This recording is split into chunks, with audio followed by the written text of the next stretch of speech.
Ragazzi, incredibilmente dal Graf abbiamo Radio Manu, Radio Graf, solo per i veri intenditori, per i veri Ghost Hunters. Torino sì, ma Torino sì, Torino sì, sì, sì, sì.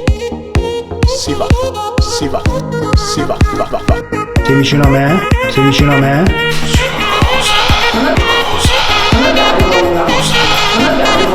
Io quando muoio dovete farmi imbalsamare, ve lo dico a voi che siete più giovani, sappiate, lascio il testamento anche a tutti gli amici del Graf, del Graf, del Graf, del Graf. E non smette, eh? E non smette, eh? E non smette, eh?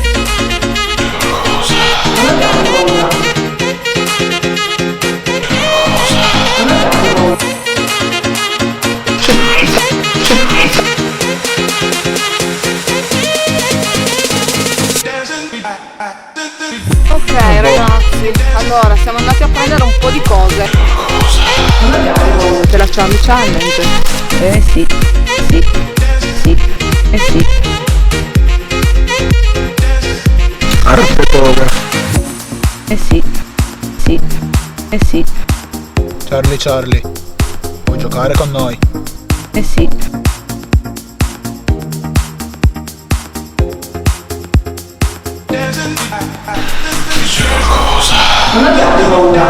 Addio Charlie. Magari torniamo di notte, chi lo sa.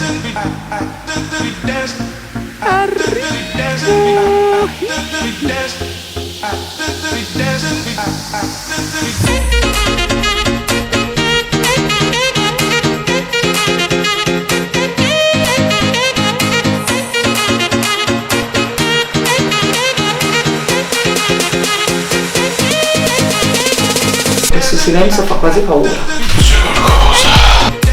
Cadia ricciarelli. Yo bro.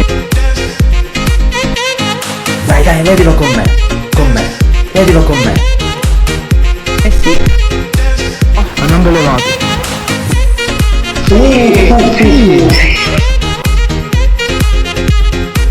Ma non ve levate. Sì. Secondo me è una camera mortuaria. Io là dentro non ci vado. Non mi piace un cazzo.